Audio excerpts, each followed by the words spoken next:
Hey, what's going on, everybody? Welcome back to ReZero, episode 2 of season 3. Yeah, last time was a really big episode, wasn't it? But I'm really hyped about this season. Last time, a lot of crazy shit happened last time, but also a lot of shit where we were had a lot of nice slice of life stuff going on, and we had character dynamics. I think I said that last time, but I really love how much the animators, the studio actually took their time to let the world breathe and to let us re-experience why we love these characters so much, right? Set the stakes, put it all up there and be like, look, this is what you're fighting for. Because what good is drama? What good is pain and suffering? What good is obstacles to overcome if you do not truly care about the people who are supposed to overcome the obstacle? If you do not really identify with the main character, for example, but not even with the main character, but with the cast in general, right? If you don't vibe with the people who are there, if you don't understand that something happening to even a royal selection candidate other than Emilia is something bad, because you do know they have a certain character, a personality that has redeeming qualities, that has very interesting aspects to them. They have dreams and aspirations. They are not just enemies or people who are nasty to you or opposed to you. They are also people with real goals, real emotions, real intentions. And they are people who can actually work together with you amicably, right? We did see now that there is an intent by the other royal selection candidates, in stark contrast to what we've seen in season 1, which in my opinion is also partially because we see everything through Subaru's lens, right? Through Subaru's perspective and view, and by extension through the view of the Emilia camp, that yes, in season 1, they had their same qualities, but they also were a little bit more flat, right? On a character level, they were one-dimensional. We did have those couple of things where we knew Anastasia is a merchant who comes from a long line of merchants and is rich and wants a country for herself. We do know Krush, who is all about justice. That was the moment she opened her mouth. We knew that. We have Priscilla, who is all high and mighty. But for all of these, well, for Priscilla only partially, because she's still a meddler. She's still meddling and antagonizing everybody. But we saw a different side of her at the end of this episode, of episode 1. And we saw for the other characters, both in season 1, at the end, right, arc 3 with Betelgeuse and all of that, and with the whale, we saw that they can work together with us. And now we actually have this little section, this very wholesome, nice section where we have all of our characters interacting, and it shows that beyond the politics, when we go away from who's gonna end up running the country, they can actually work together, and they can actually have fun together, and they can actually enjoy their time together and discuss things cordially. And that kind of paints a picture. It paints a picture to the future where you're looking at it and you're like, yes, I can imagine whoever's gonna win out of the main ones, maybe aside from Priscilla, but even Priscilla to a degree, I can imagine them actually working together as lords or margraves or whatever, people who are responsible for certain regions of the country or for certain aspects like knights or knight factions, the soldiers, the mercenaries, or the social policies or whatever, being ministers or whatever. We can see that everybody of these royal selection candidates actually, and even their followers, right? Otto, Garfield, we have Julius, we have Reinhard, we have all of these, do have a place in society or in the political apparatus. They could do a lot of good for this country together. Even if one of them ends up winning and is the de facto ruler, there is merit in all of them, and they are able to work together. They are able to talk to one another and even have fun with one another, which is almost feels like a little bit of a nice friend group. And of course, as I said, this is Subaru's point of view, so we do see it from his perspective. We do see it from the unique perspective of being somebody who, while supporting Emilia hard, right, doesn't have the direct stakes in this to actually see everybody as an enemy, but more a rival kind of deal, right? And then we are in the unique position that we can see everybody as kind of a friend or acquaintance if we want to. Obviously, that's different in some of the situations. Sometimes people seem annoying to Subaru, and then they also partially seem annoying to us as the audience because they are displayed this way. Now, if they're actually annoying, that can be the case, right? Subaru is not a completely unreliable narrator, but it's certainly tinged in bias based on and centered around Subaru. But it's also cool because he's friends with everyone. He's friends with Reinhardt, kind of friends. He's even saying it in episode 1 here. He's friends with Julius, even if he would never admit it, right? The two of them admire and respect one another to a degree, but also are kind of jealous of one another in different aspects. We saw that. He is friends, or at the very least kind of almost has like a master and student relationship to Wilhelm. Right, and we do have like the cordial respect relationship between him and Krush, because there was this whole thing with the White Whale. Even though she doesn't remember right now, the Krush camp is very much in favor of Subaru and is like respect him a lot for the things he has done. I really love that because we reestablish where do we stand in the world, right? What kind of status and image does Subaru have in the world, which is kind of a guy who is a little bit weird, but has his heart in the right place and actually manages to get some things done, even if he doesn't do them directly, and just helps to get these things done. He is somebody who is, through his mere presence and the way he interacts with people and ropes them in, he can actually get things done. And that is a very, very important aspect of leadership. I do think that Subaru, as we're making our way along, he's not particularly strong, right? He doesn't have any special powers aside from the power that nobody knows about but himself and Echidna, I guess. He doesn't have any special, he's not super, super smart. He's intelligent, right? As intelligent as any one of us who are, just here existing in modern society. And that already probably maybe gives him an advantage over people of that fantasy-ish time frame, because you do have all of these ideas that he has about electricity and everything in his mind that we do see now with Hoshin and everything actually has a place in the world and works to a degree based on the fundamental principles of this world. So this world that we live in, it's not fundamentally different from what we know from our modern real-life society. The only difference is that there's additional aspects such as magic and the soul aspects, spirits, these kinds of things. But we do know that general mechanics, for example, work similarly here.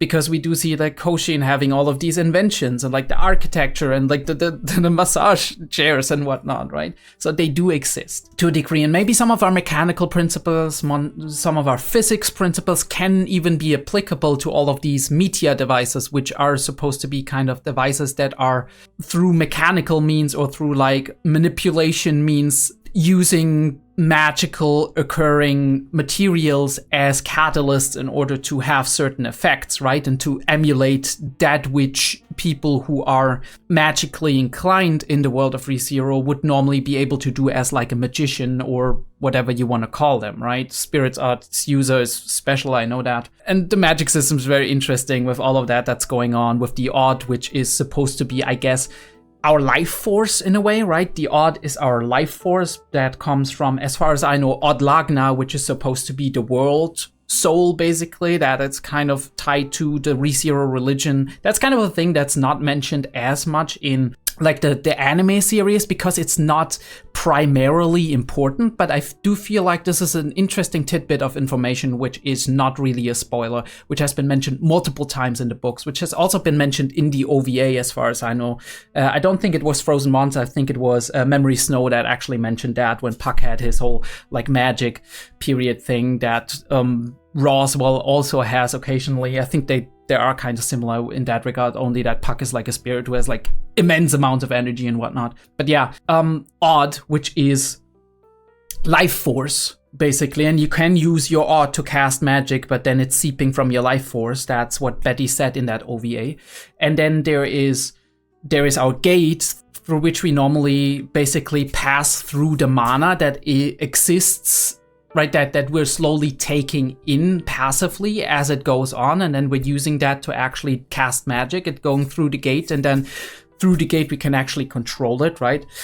Although Subaru was very bad at that, and as far as I know in Arc 4, right, in Season 2, when he did the thing with the unseen hand and whatnot with Garfield, that is that moment when his gate actually broke, basically. So it's unusable at this point in time. And I think that one of the things that got explained in the beginning of Season 3 where we are right now, not in the anime, mind you, so if you don't want to know that, it's not something that's really super spoilery, so I'm gonna say it here. So if you're not okay with that, do let me know in the comments and I'll refrain to say stuff like that in the future. But one of the things that got explained here is that the way Betty and his magic work is basically he has to be, as the contractor of the Great Spirit Beatrice, has to actually provide the magic. And since his gate is broken, it's not working that well.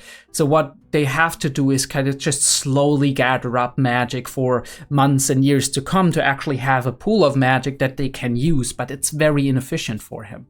I don't quite get it 100%. Probably some light novel readers could explain it better to you, but this is kind of the gist of it, how I got it, yeah.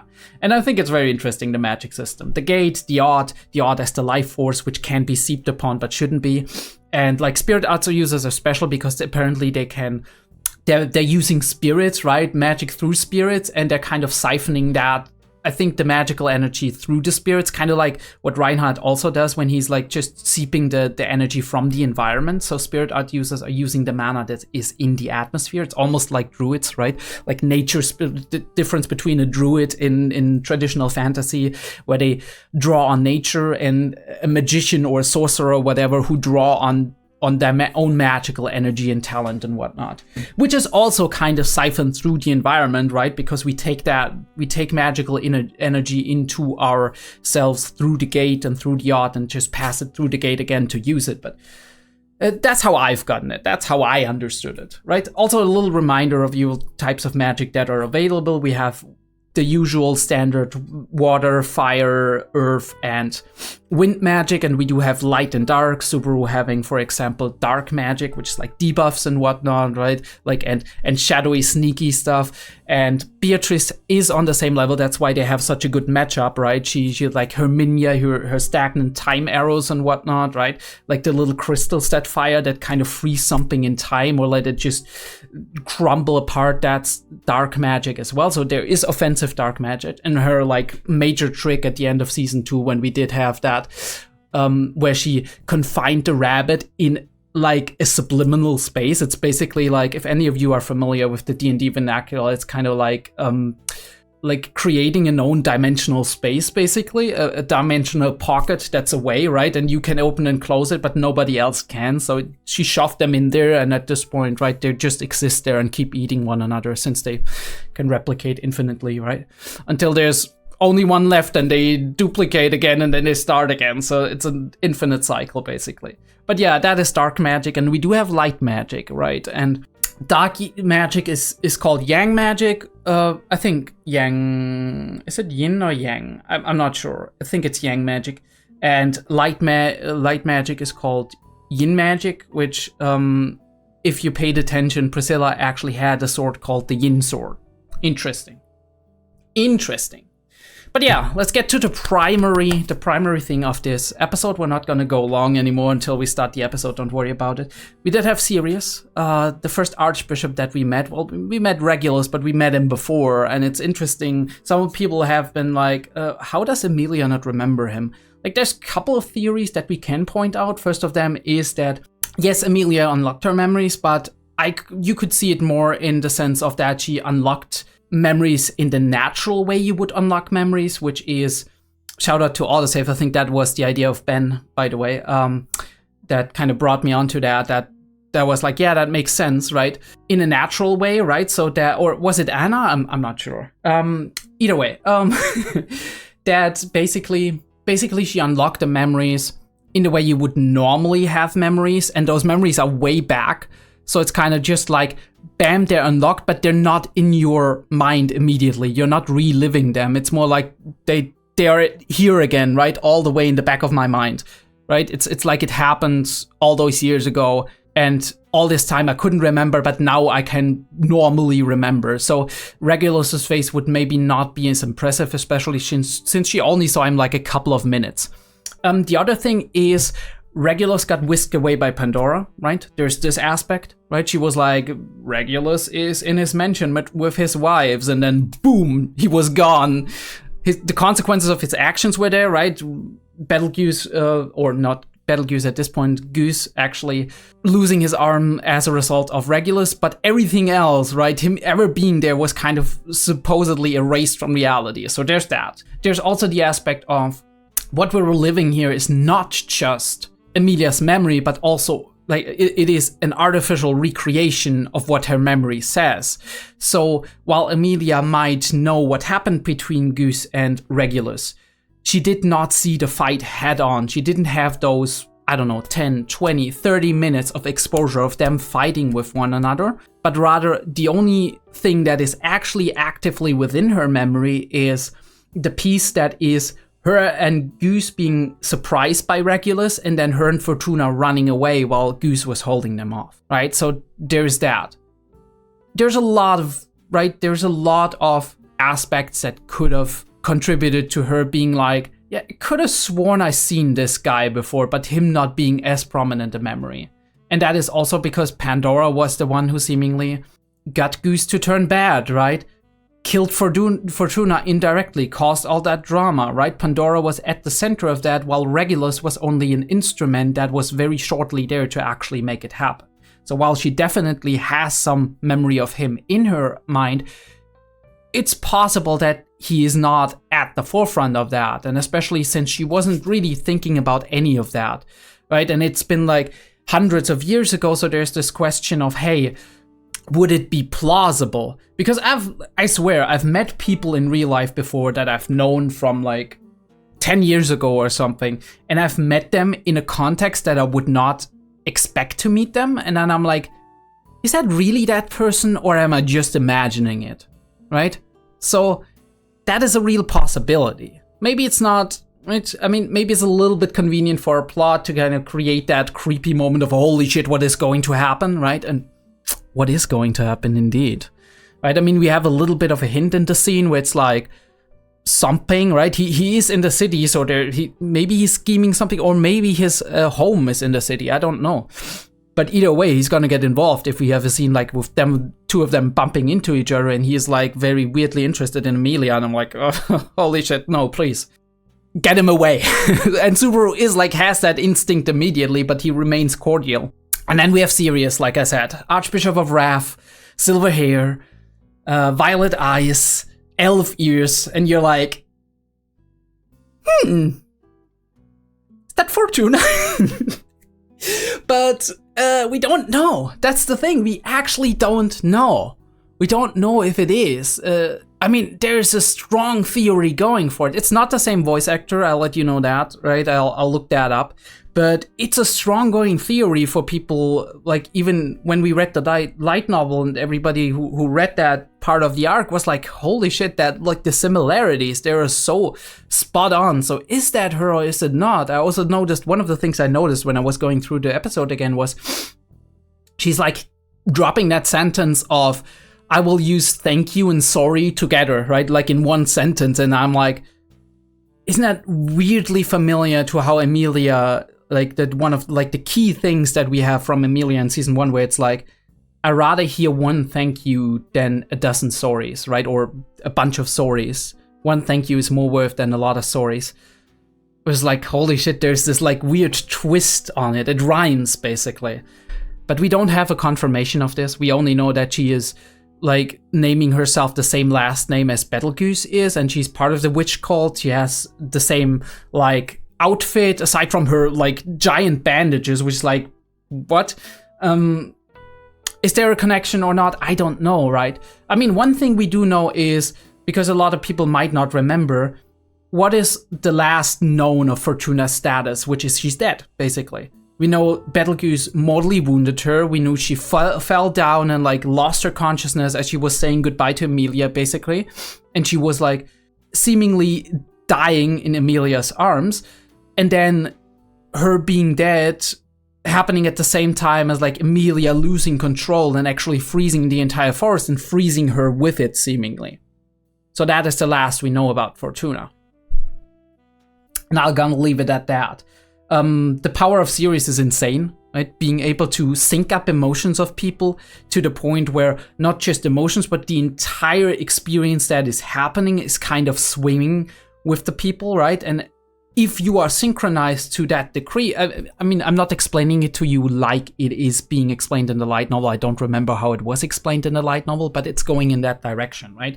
And this is also what we saw in the anime. It's like, hey, seemingly everybody is on the same wavelength emotion-wise, and as soon as they are, actually what happens to the person that is in the middle of this happens to them as well, which is like insane, right? You like bring everybody on the same emotional level and then they stab somebody and they all get stabbed. Basically, it's like, what the fuck is happening here? But yeah, like I said, it makes sense with the way like wrath works as an emotion, right? Wrath can rile people up, it can instrumentalize people, it can get people on the same wavelength without like and ignoring discrepancies that are existing between them, right? Get them right, basically like a violent mob. And also very clever of her pointing out all of the people that don't jive with the rest, right? That might be more resistant. And by pointing them out, kind of bringing them into this, right? Weakening their specific thing. Or maybe she's even using her power, her authority, basically, to actually strengthen her grip on these people. I don't know. But yeah. Crazy ending. And also crazy, we only have around 15-20 minutes between him waking up again and actually that thing happening. So he has very little time. And as such, also, he can't just run over to the inn at the other side of the city to Reinhardt and be like, hey, help me out, right? Or like get any help. He needs to consolidate his resources right there and find a way to actually stop that person in their tracks right there. Which is absolutely crazy. Let's get this party started, shall we? I do assume it's normal length. I'm going to just take a short look at it. Oh yeah, it's only 23 minutes actually, which is really cool. I do wonder if we're going to have an opening and an ED, or if this is going to be like, we have to wait for it a little bit. I do know White Fox is very, very known for like just leaving out the opening and OP in order to maximize watch time and whatnot, and I really appreciate it. But also that makes the OPs and the EDs even more special when they actually turn up. I'm going to make a quick cut and then we're going to jump into the episode. I'll see you there. Alright, the first frame of the episode, we are gonna start our timer on. The timer is gonna be on 00000001. And the 1 stands for a frame and not for a second. So it's 1 frame into me starting the timer, basically, is the first frame of this shot, which is Subaru bending over. This is not the first frame of the show in general. The first frame of the show in general is going to be this, right? And Subaru actually bending over starts at 2 seconds in. So there's that, but it's easier to sync that up, so I'm going to let you know. All right, ReZero, Season 3, Episode 2. A 3, a 2, a 1, bam! And we are back to where we were before.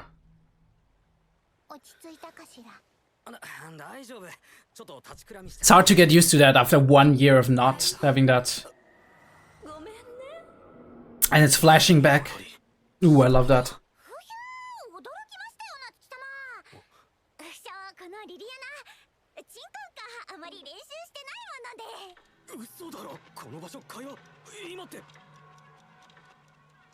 Oh, he didn't even realize it really, right? It's just flashing around.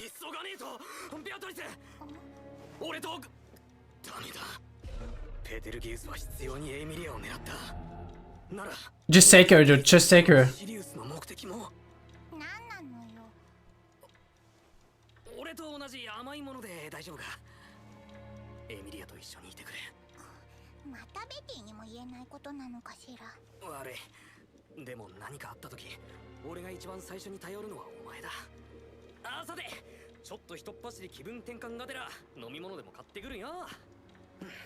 Subaru trying to do things on his own again.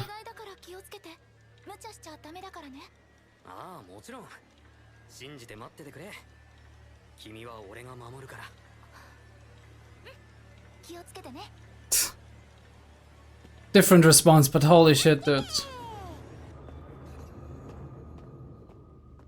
Is he... I feel he's going back and... Ooh, no. We talk about this later. This is the OP.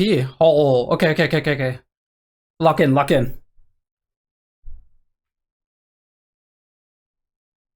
Ooh, yeah, that shot goes hard. Okay, that... The flash is on... Untagged. And you're sitting on a tower, that is very interesting. Like an ivory tower kind of deal. Stella. Ooh, the flash is off of the crystal. And it breaking. That is cool. And we're flashing to the people who are... Ooh, no, what the fuck? What the fuck are you showing?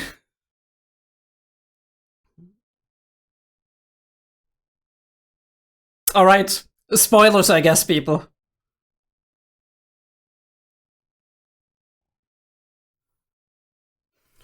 That shot went hard.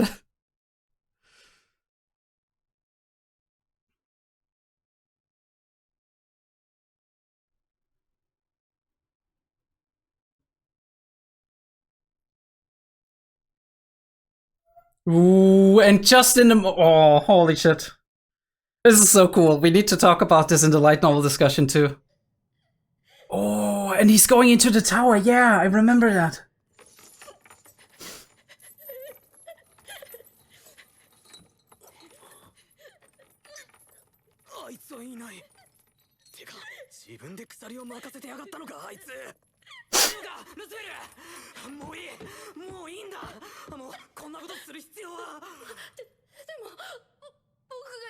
Or Tina will be the one.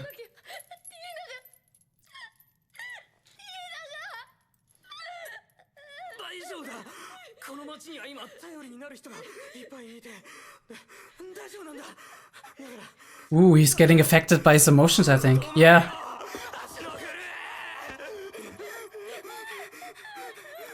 You have to calm him down. Shit. Look at that. Oh, that shot of her standing right behind him.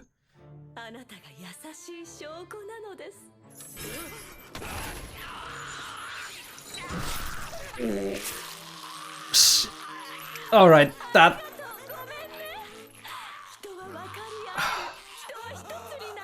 Oh, that is a nasty death.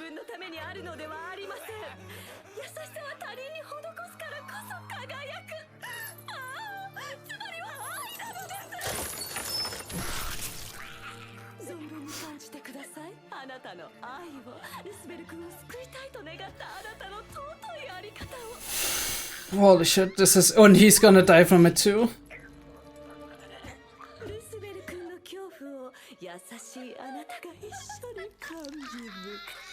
Oh, the battle goose lick, not the eyeball lick, what the fuck, dude?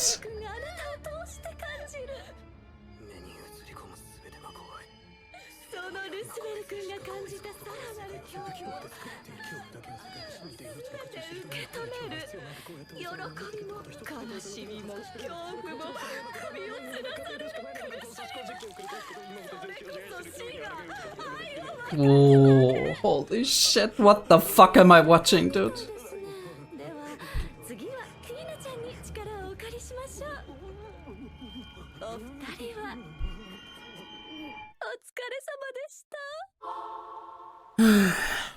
Holy, that scene was really cool.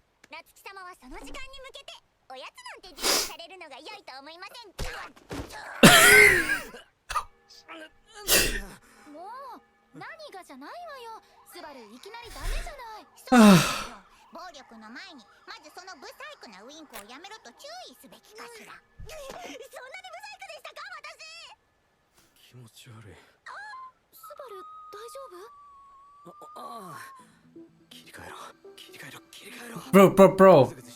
Lock in. Get help.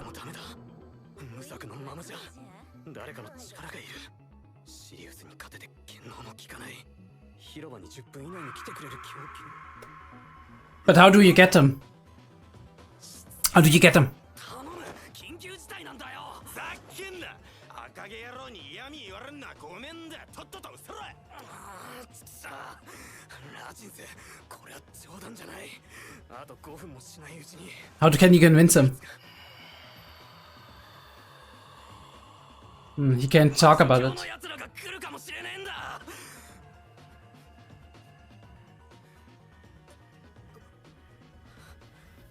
てめえ、そんな話をどこで。てめえは確か魔女教の態度を。ちくしょう、これで何もなきゃ街中で魔法をぶっ放すのは年法違反だ。てめえのは。He's gonna do it anyway. Holy shit. Subaru's reputation helping him. あれ見て、綺麗。これで。とても綺麗な輝きでしたね。ありがと And obviously he changes things. う。では皆さん、おはようございます。ダメだ、見るな。おい、 He's already. Holy shit, this is so fast. 思ったよりもずっと早く静かになってもらえましたね。きっと私の前に皆さんの気を引いてくれたお二人のおかげでしょうか。ありがとう。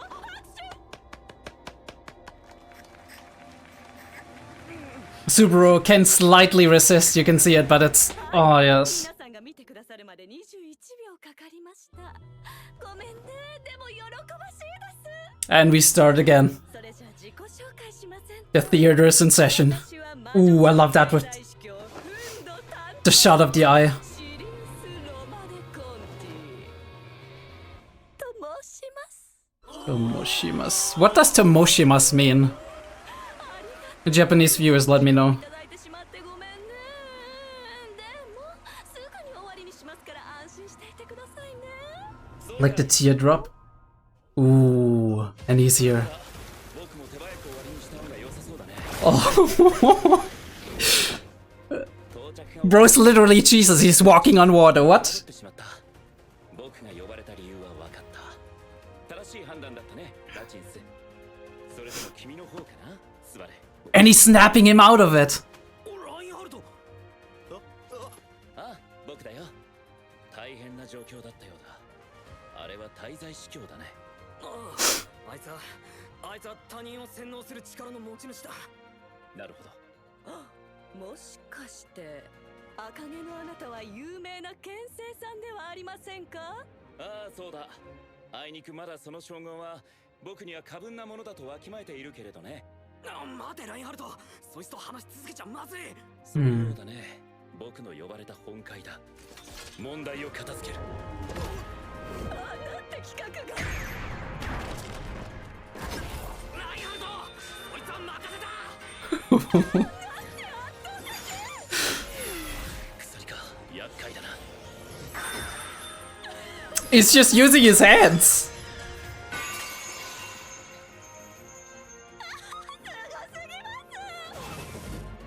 君の腕も立派なものだよ。それだけに悪事に使われることが残念でならない。 It's very interesting. It's almost as if the words don't even reach her. ここから出るのが先だ。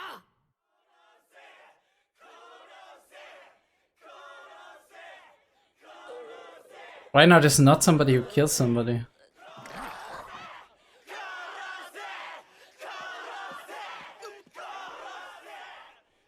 つになれること、それこそが愛でしょ。でしたらこれは紛れもなく愛が生み出した理想郷とは思います。 If he kills her. 最後に言い残す言葉は。ありがとう、ごめんね。では一つだけご忠告を。他の滞在司教は私のようにおとなしくはないので、遺言なんて聞こうとするとひどい目に遭ってしまいますよ。肝に銘じておくことにするよ。なんかおかしい。止めなきゃまずい。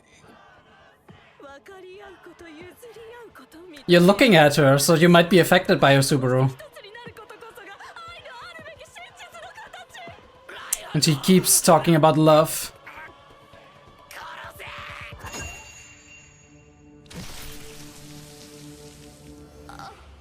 優しい世界。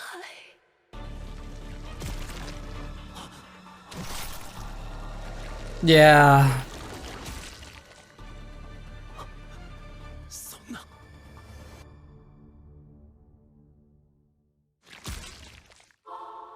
And we're back again.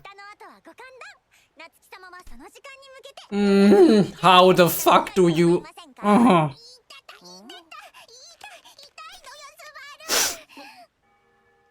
He has been cramping up.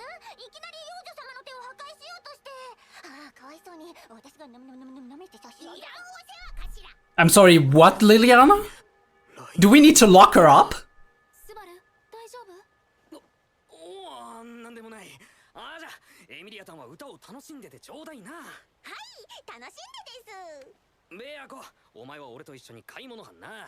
And now he's taking pictures.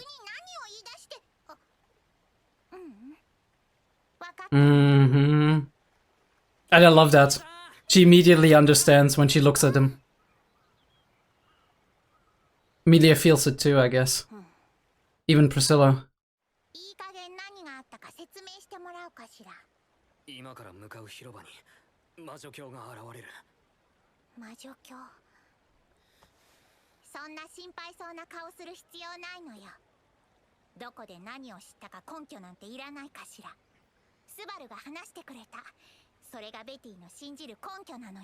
The trust. The trust is real.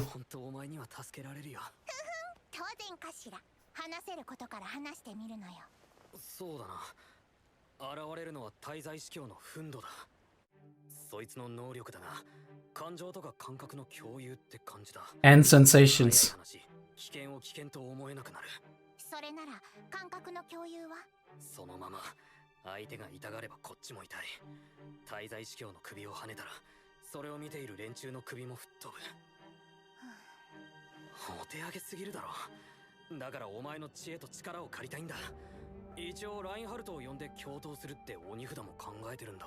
Yeah, but...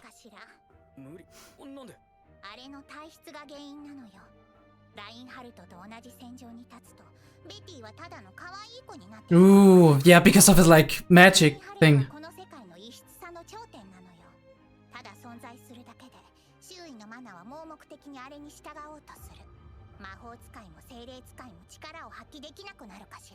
That's the capital with Emilia.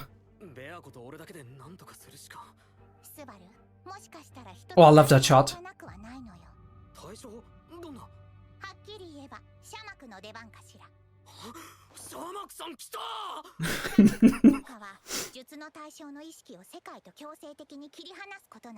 Yeah, everything, right? Sensation, will, sight.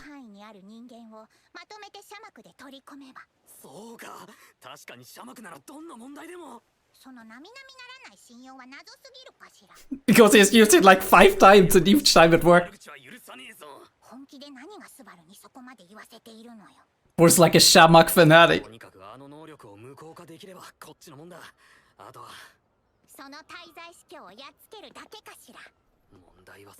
Easier said than done, right? Of course.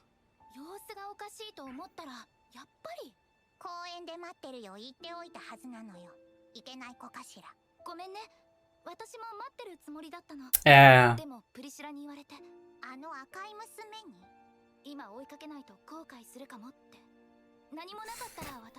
Yeah, actually, that's actually a good thing she said. Holy shit.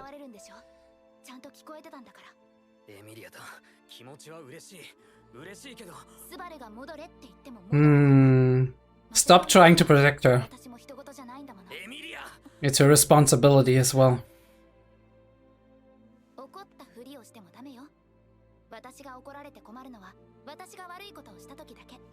Holy shit.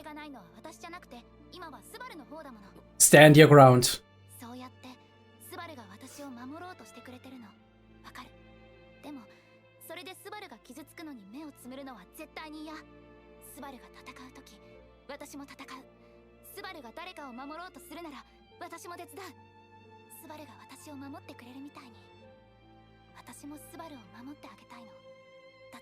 Yeah.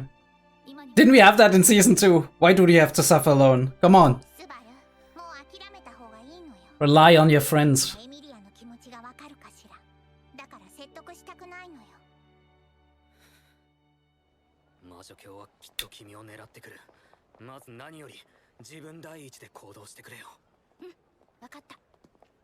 てもスバルが助けてくれるって信じてるから。 Don't put up that flag. Ooh, holy fuck. That was perfect. とりあえず周りの連中にはやらかしたと思われてるかしら。悪意があってこんなことしたわけじゃないんだ。俺たちはだな。ダメよスバル、後ろに下がっていて。みんなの Yeah, they're already. How? She hasn't even talked, right? これは邪法かしら。魔法より呪いや呪術に近い魂への干渉なのよ。 Curse or hex. Spiritual interference.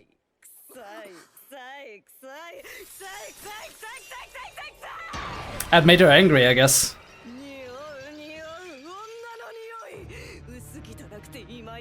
私からあの人を奪うハンマーの悪臭。忌まわしい。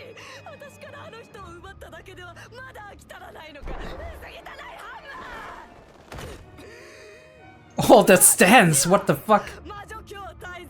And now she actually has wrath.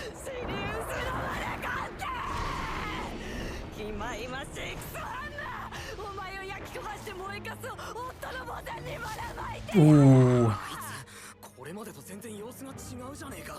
We talk about this later.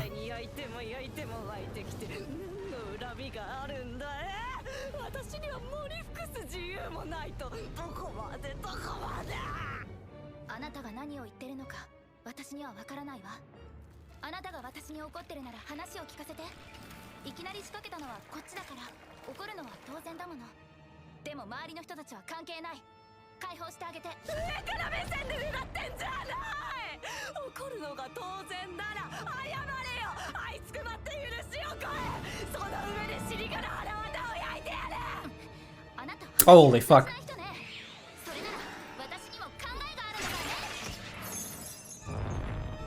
Alright, we're thrown down. I think this was in one of the trailers.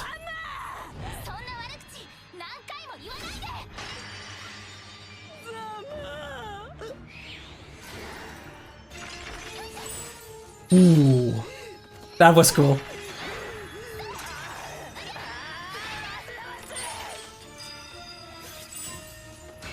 And the spear, holy fuck, that is... We really developed. Alright, we need to act too.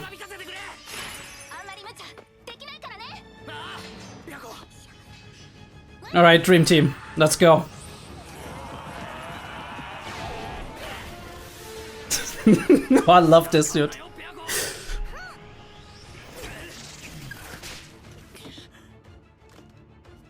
Go spill, go spill. Where's Tina though? He should be close by.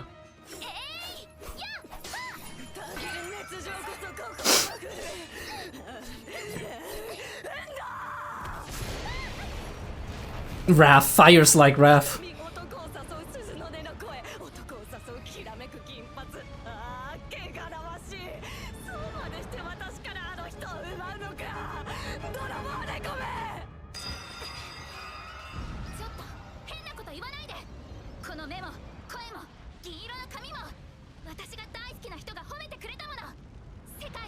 Wow.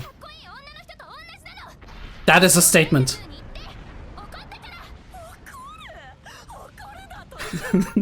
Fight anger with anger? To be fair, I don't think you can calm her down in any way, right?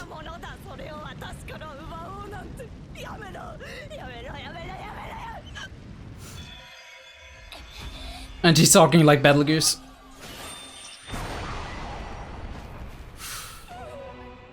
Oh no.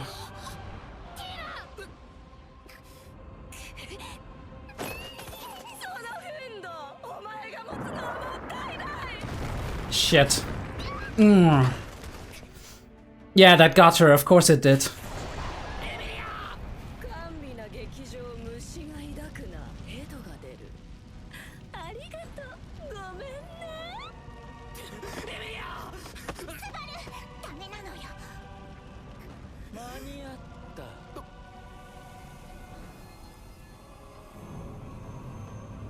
Oh, I totally forgot. I fucking totally forgot, holy fuck. What do you mean back?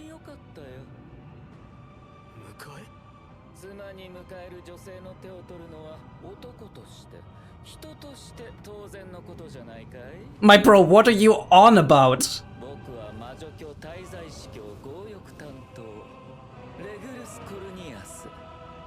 Of course, nobody asked you, my dude.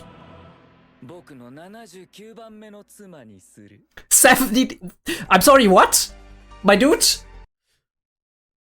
My dude? Hello? I mean, this is 7th, yes, 79th? What? Ooh, that's a cool idea.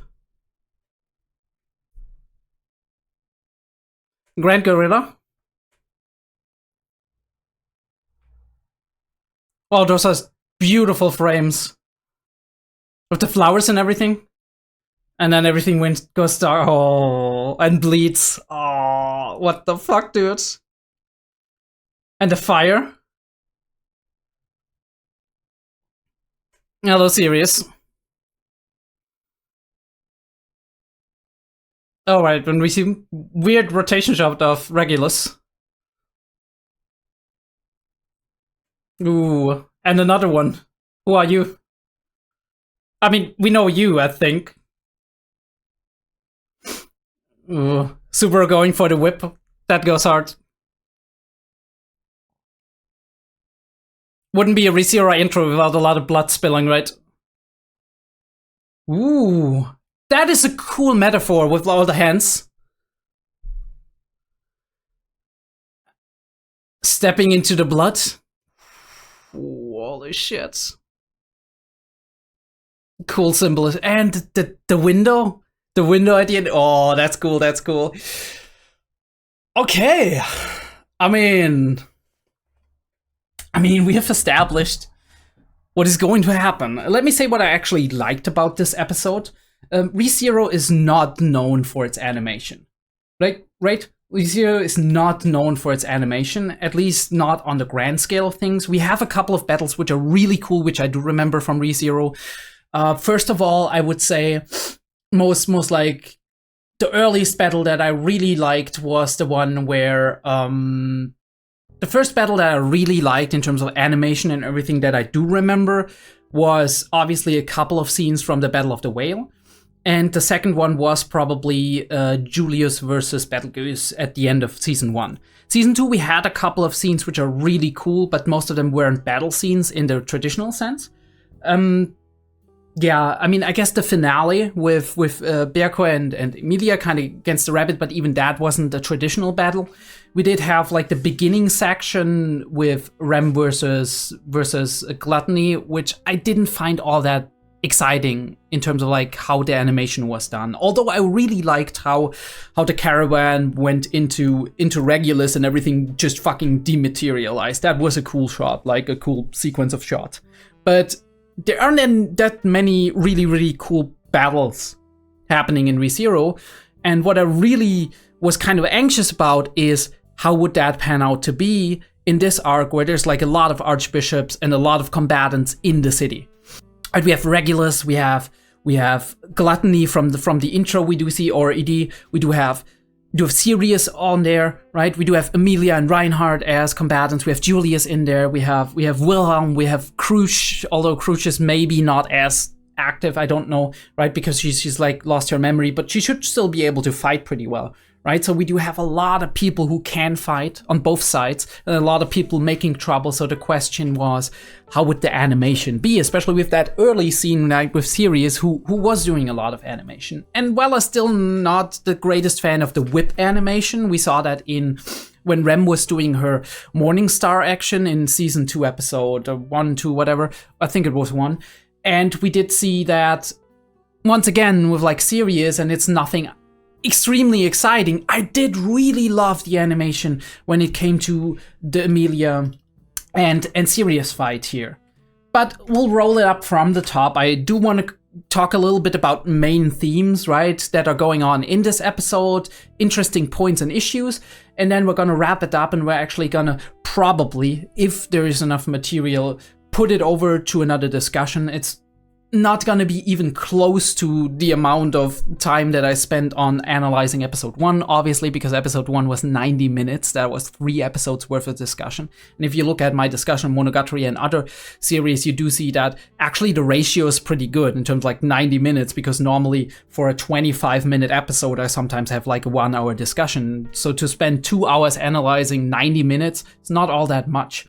But yeah, he is, in the beginning, very interesting to note, he is not even realizing that he is returning by death, right? So we do still have this aspect, and it's reconfirmed here. We have the little tidbits going on in season 1, season 2, where we do get the idea that he's not always like, that his brain isn't always recognizing when he's looping back. This must be a highly derealizing experience, right? An experience where you're not sure what's dream and reality, where one thing goes into the other, right? Like melts into one another. It's like when you're dreaming and you're not, for a second, you're not sure if you're actually dreaming or if you're awake, or the other way around, right? You wake up and you're still not sure if you're still dreaming or not. These experiences, or if you're having a deja vu and you like have to hold for a minute because what's happening right now seems so familiar to you that you're like, this, I swear literally this happened before, or I've dreamed it before, right? I've had these experiences before, and that is how I imagine him experiencing Return by Death, right? That he's coming back, and for a good minute or so everything kind of merges and he feels like he's just in the moment, because he experiences the emotion that happened before he died, and he experiencing the emotions that happened while he was doing the things he was doing when he's returning to that point, right? And then suddenly it merges into one another, kind of melts, and it's that amalgamation. And suddenly, like if you're eating something spicy, or if you're drinking like strong alcohol, suddenly it hits you, and it's like, bam, shit, all of these emotions, they come in at once. That's why he's like, oh shit, I feel sick, right? Because there's this overwhelming oversaturation of things coming in. And I guess the best thing we can liken that to is when we have like just overstimulation going on in our lives, right? Our brain is fried basically on a mental level. We can't take all of that stimulation, the information, all of the things that are coming in. I can liken that to, for example, you're having a lot of thoughts in your mind, a lot of things that are about to happen, a lot of things you still have to do. You're working hard, right?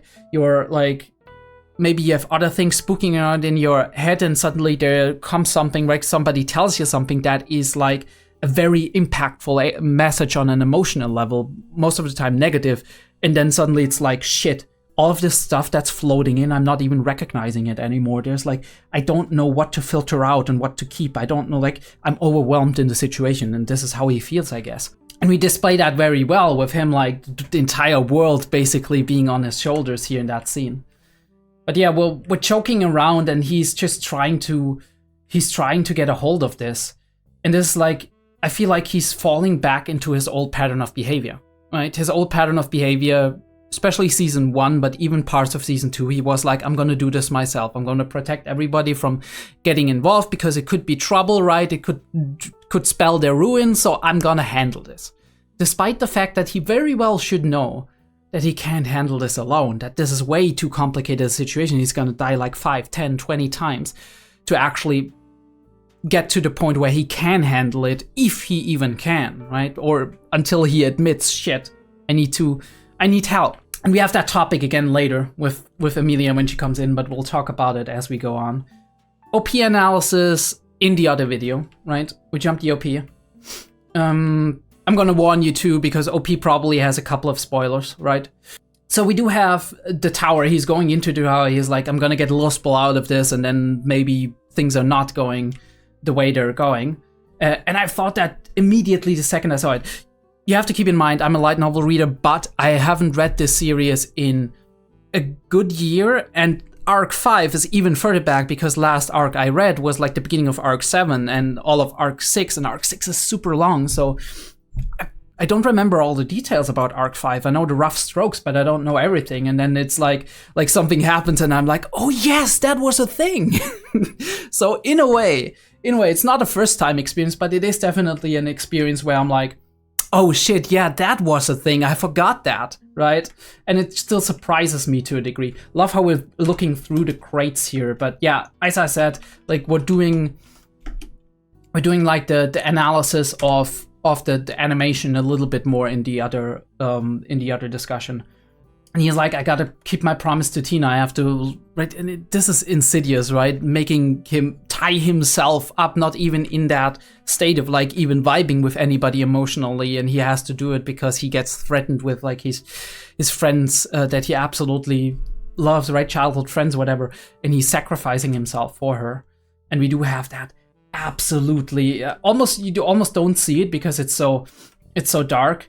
But we have that absolutely abhorrent scene where he's throwing up and he's occupied with Lustbel and whatever, and he doesn't even realize how she's standing right behind him and looking at him, putting her attention at him. And he's not looking at her, so I do assume that he doesn't have to be looking at her for her power to actually be in effect. But even here, he already has like the synchronization with Lustbel and the red eyes and everything.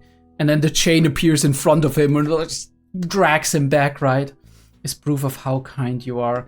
I find it very interesting that both Betelgeuse and Sirius, as opposed to people like, I would say, Regulus, although we don't know enough about him, or Pandora, or Echidna, or the old witches, or Gluttony, are acting very much in opposition to their sin, right? At the very least, in some capacity. We know Betelgeuse has lawful elements.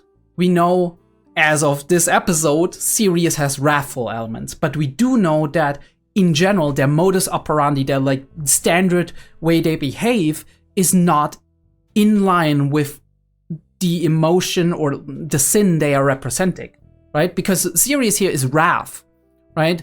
And Sirius is acting in a way that's like she's talking about love. She's talking about like understanding each other and not being aggressive and being as one, right? Being whole, being kind. All of these things that are absolutely going in opposition of what wrath as an emotion is. And we do see the switch happening later on when when she sees Emilia. But aside from that, right? We do have her always being. So it's almost like she is fake, but it feels like there is a disconnect between the sin she's representing and the things she strives for, right? Love, affection, understanding, all of these things go against wrath. The problem is that she, in a twisted kind of way, is turning all of these things that are the opposite of her sin into the sin by just almost instrumentalizing all of these feelings that are the opposite and twisting them in a way, right? Framing them and twisting them in a way to actually make them turn into almost a wrath-like situation. But even when she's not, right? Just us being one and then us dying as one, basically. An aspect of wrath that is not pure wrath itself, but is going against it in a way. And it's very interesting that both her and Betelgeuse are actually work that way, because Betelgeuse, because of the connection, right, with the name and whatnot, and she's talking about him, and because Betelgeuse acted that way too. He was very diligent in everything he does, right? He was always like, let's not be slothful. I'm punishing slothfulness. I'm diligent as fuck, right? And he was always talking about like that sloth, right? Pointing that out as a mistake in other people. And very interesting how that concept of the sins is actually kind of flipped on its head, but not in the series in general, but just for these two individuals, which is like another connection between the two of them, beyond the obvious ones. But yeah, that was a gruesome scene. Her just hanging him off the thing and him dying in like absolute blood and the bloodshot eyes and everything. And then we start like that derealization. Oh, holy shit. We had to do the eye lick, did we? We had to do the fucking eye lick, did we? And then we have this very, very druggish, hallucination-ish, right, reality separating itself from us, right, drug trip kind of thing, where he's struggling to stay alive, basically. I want to read that, actually. I want to read what she's saying, or not what she's saying here, but what both of them are saying here. Everything I see scares me. And then we switch switch up because this is what Subaru is saying. Darkness still scares me so much. My body's frozen. The whole world is made of fear. Fear alone is the truth of this world, and it's needed in order to know the value of life. It's almost like dogmatic, right? It's almost like he's putting himself into the pure state of total 100% fear. Serious fear is not a sin, right? Trembling in fear is like this is humans, nothing to be ashamed of. Embrace the fear. Of course, such a reaction would be meaningless. It's only a process. But by repeating such thought experiments, can I not fight and defeat the fear that still rules my entire body? Is that Subaru thinking, or is it like a weird thing that he's getting into? I'm scared, I'm scared, I'm scared. Everything scares me. I'm scared to live. I feel sick. Right? I feel sick. We heard that from Subaru, but some of these lines I do feel could be Lustball. Maybe it's all merging, right? Maybe it's all merging. Now let me actually see what Sirius is saying here. And the fear of Lustball that you feel, Lustball feels again through you. It's in. Oh no, I didn't even peek that. It's an infinite loop of fear. You feel, right, Lustball feels fear, and he feels that, and he feels that he feels it, and it's going infinitely. So, like, it's stacked up, basically, and it's just never ending. Holy fuck. The fuck? It's like a panic attack, right? It's just going infinitely up, right? It's not really, right? The panic attack is going up, and at some point it stays that way, and then when you actually stay in the situation, it goes down, right? And that is the trick to kind of overcome this, because at some point in time, when you're being exposed to that, whatever fears you, whatever gives you panic and whatnot, you are actually getting into the state where you normalize that, and where you're like, okay, I don't have to be afraid that it's infinitely scaling, but this is actually infinitely scaling. Like, this is the thing you're all afraid of when you have anxiety, but that actually doesn't happen in real life. Everything I see scares me. Okay, that is that. And she's saying, and that further fear you feel, you must accept it all yet again. The joy, sadness, the fear, the agony of being hung by the neck until death teaches you what love is. Holy fuck. She's absolutely cuckoo. Looks like you've reached your limit. Then let us seek Tina Jones' assistance next. And she's gonna go for Tina, right? Like in this life, basically. You two have done very well, right? Head pats for you. And he wakes up and he's like, what the fuck is happening? What am I in again? I love that, because this is like a really cool moment, because it breaks the tension here. Right? He's like absolutely out of it and losing control of his motor functions, but in the process he's headbutting her. But yeah, he's trying to seek help, and he's like, Reinhardt could stop this, right? That's his first thought, would probably be all of our first thought as well. And he's going to whatchamacallhim, Ratchet or whatever. I don't know. Rutchins, yeah. Rutchins, and he's like, look, Witch Girl's gonna show up.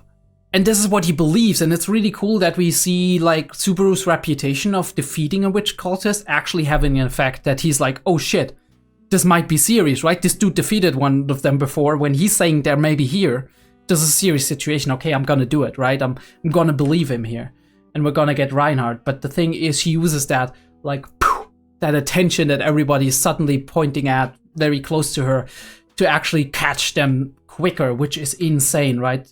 Just a moment, and they're already her puppets. I love the way they animate her, the way she's just being all so theatrical, and just her facial expression. It's insane how well we are seeing the facial expressions with a completely or 90% bandaged face, and we still see all of these little emotions in there by seeing the eyes and seeing the way the mouth goes, right? And the way she expresses herself like without her face, right? With her body itself, with gestures and whatnot.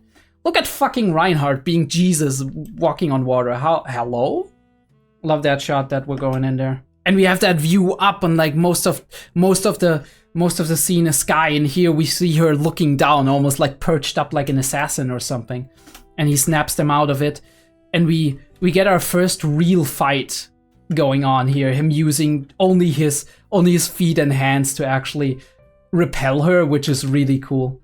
And she's excited about the fight, most like Battlegoose actually being like I and like right.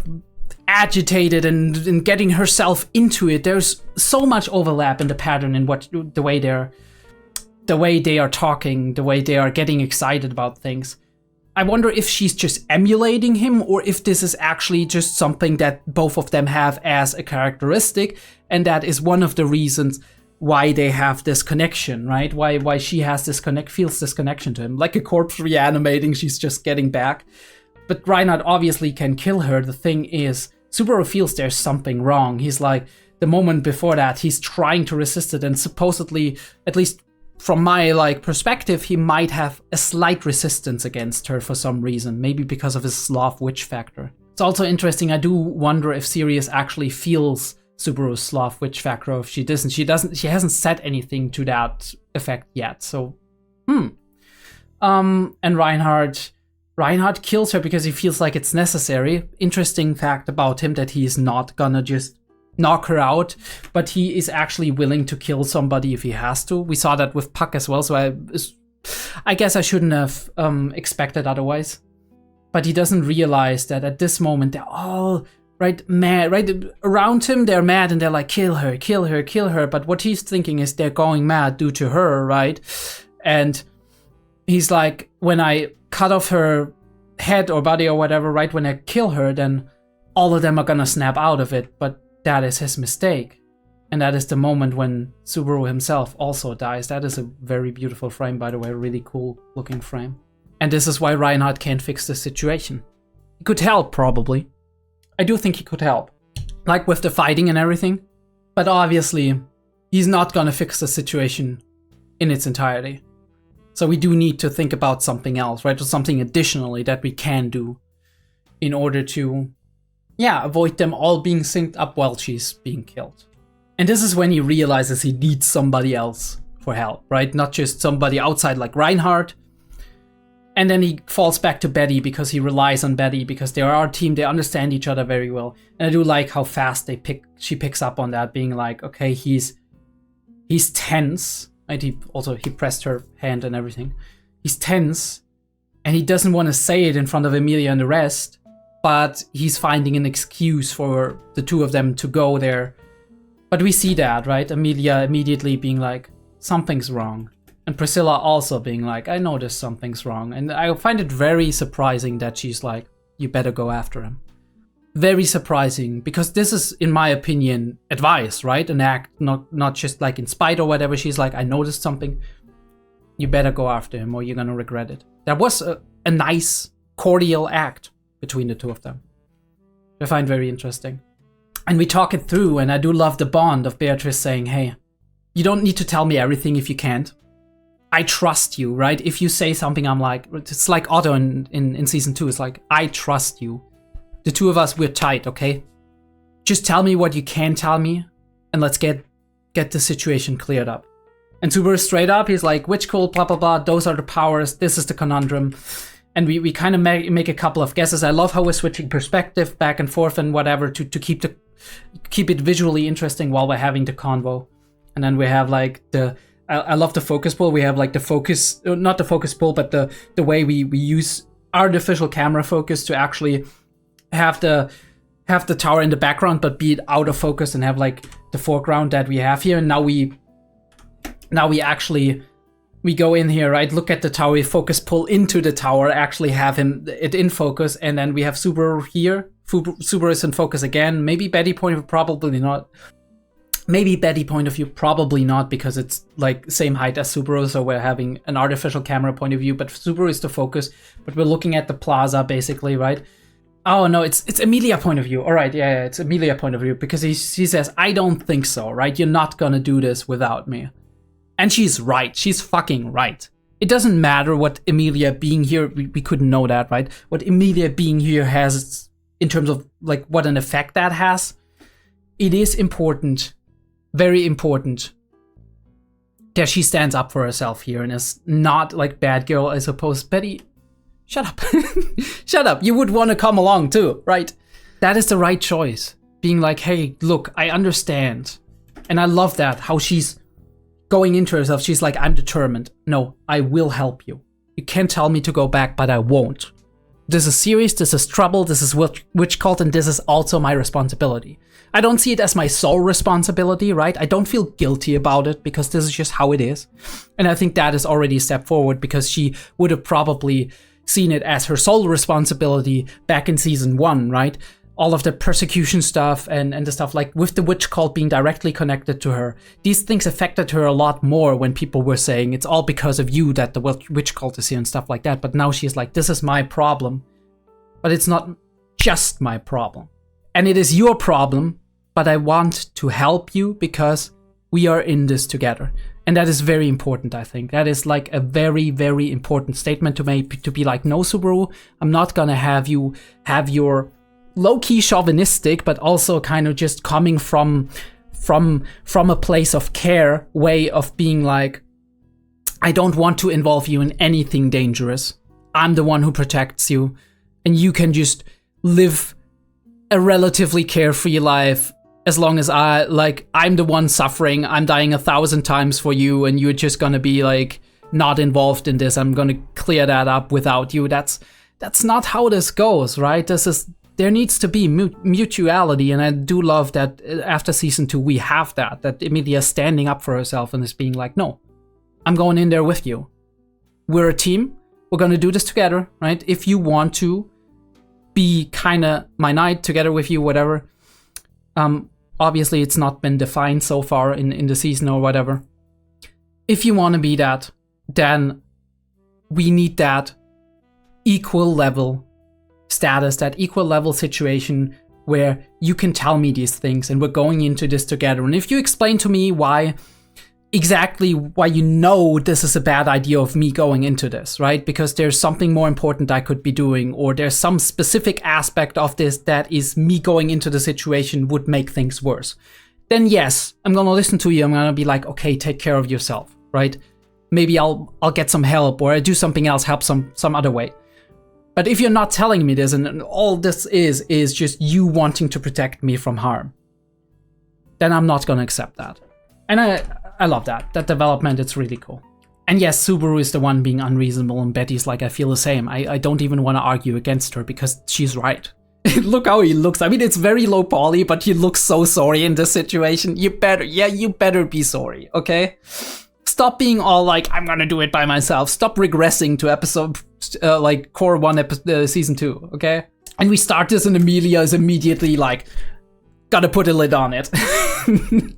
He's like, I thought I should make the first move. Was that wrong? He's like, no, it's all good, right? You thought faster than me. Which sometimes Subaru doesn't think fast enough. He's like, all right, shit, gotta go. What do I do? What do I do? And then stuff already happened, right? And he's spending time just spinning his wheels while things happen that could been nipped in the bud, kind of. But unfortunately, alas, she is alive and she is unharmed, or relatively unharmed, shattering the ice. Really cool imagery. And we look up, and this is very interesting. I smell the foul stench of a filthy, infuriating half-devil who would take him from me. Right, so we are clearly talking about Betelgeuse, and we're talking about Betelgeuse's obsession with Satella, right? With like the Witch of Envy, which he is absolutely obsessed, or was absolutely obsessed about and dedicated his life to. So there is some jealousy going on between like Sirius, who supposedly somewhat is related to, right? We see that at the end of this episode, she says husband, right? Believes herself to be the partner of Betelgeuse, and is now like, how infuriating, you would take him away from me. Just taking him from me isn't enough. You have to attack me. And holy shit, what is this? What is this like 4-legged crawly stance? That is not a superhero landing, my dudes. That is a super villain landing. And she's introducing herself, going to burn you alive and scatter your ashes over my husband's grave. So she knows Betelgeuse is dead. Very interesting. And we have the flames of wrath, right? And I do love that it's not just simple flames, but that we're actually putting that into a color scheme, right? And the color scheme is pinkish purple, which, yeah, cool, interesting. Somewhat fitting, I would say, right? It feels good. And she's obviously, I have no idea what you're talking about. And we're working together. She's kind of apologizing, but obviously reflecting all of that. We had that character development, Frozen Bonds, whatever. She's like, yes, I look like this. I can't change that. Fuck you. But in a polite way. She's very polite, of course. And I do love that. We go into that in like the extra discussion. I do love the fight animation that we have here, it feels weighty, right? It feels quick, it feels weighty, it has substance. That's all I'm saying here. And a lot of like really cool panels of Emilia, her changing weapons. She has swords, she has daggers, she has a spear. It's really cool, right? And you do really see that she adapted, that she has developed in the way she is fighting. We haven't seen that before. Maybe Subaru might have seen a hint of that or two, right? Of her training maybe with that or whatever.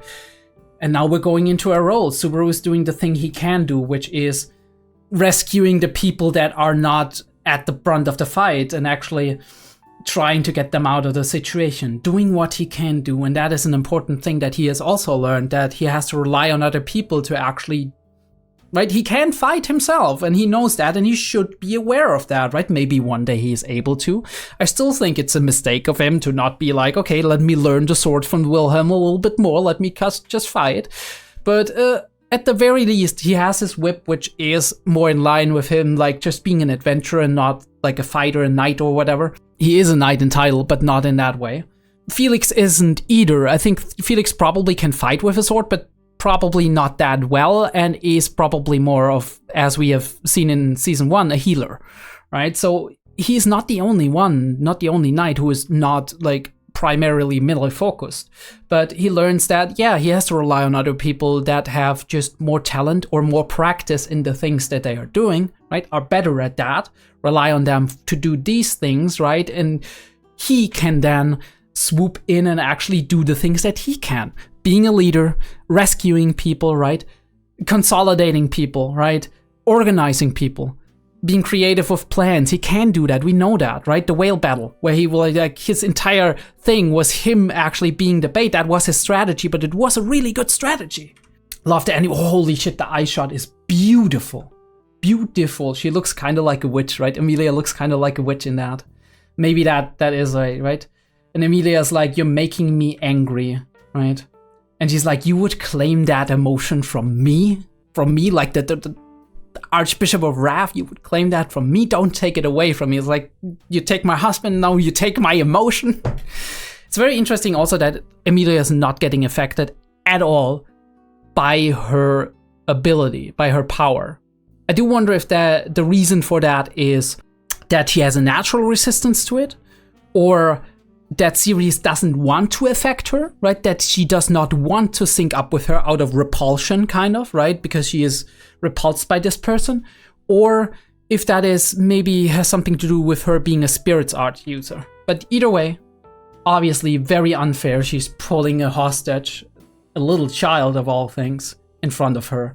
And that obviously stops Emilia dead in her tracks and has her offer up invulnerability, right? And she gets put down, and we do have the fire coming in. We think she's burning, basically. But then we reveal it. Regulus standing in there, being unaffected, right? We've seen that in the Elia Forest flashbacks. He was unaffected by the unseen hand, too. I mean, it could throw him, but everything was just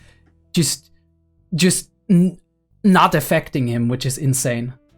Right, and then he starts spouting nonsense. Well, like, wait, what is he saying here? Isn't it a job as a man, as a human, to take the hand of the woman I'm going to marry? Like, what? When did this happen? When did you decide that? Hello?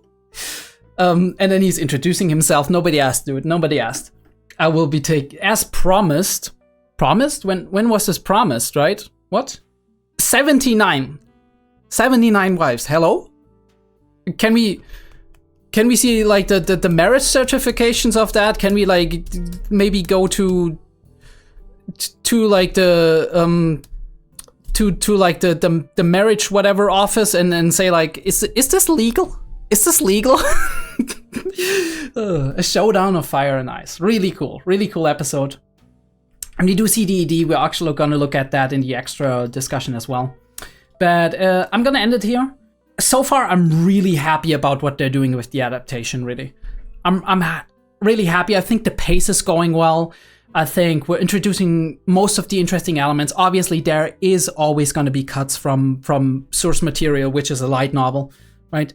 The thousands of words, I think like 16,000 words for one of the arcs. It's not Arc 5. Arc 5 has a little bit less, I would assume, but like there's like words in the tens of thousands.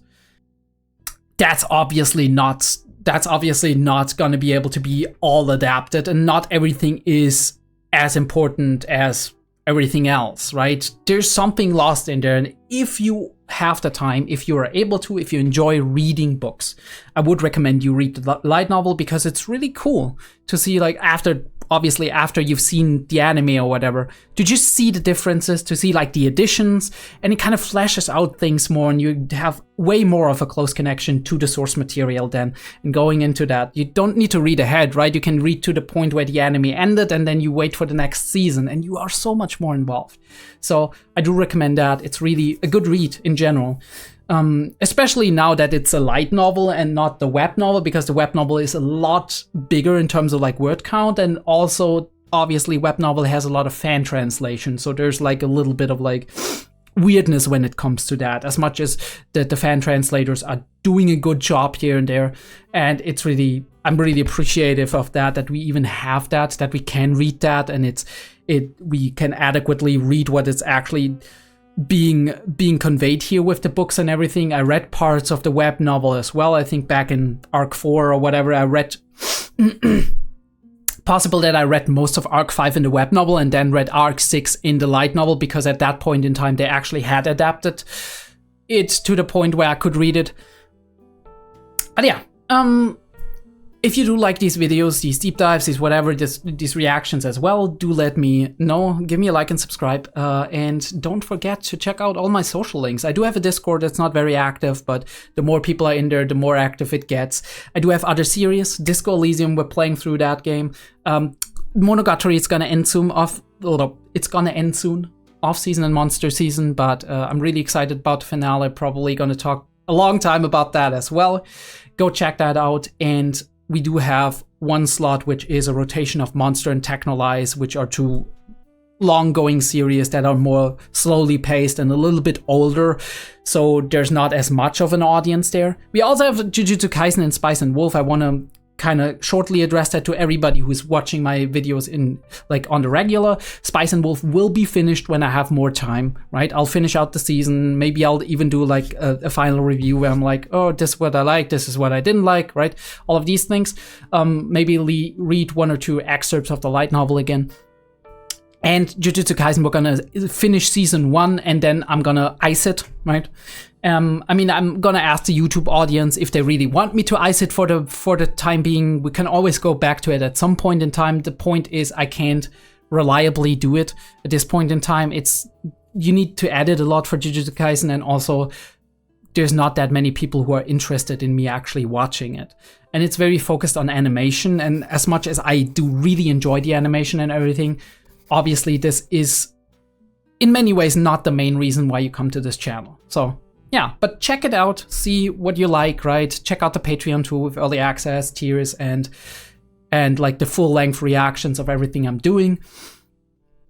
And I'll see you next time.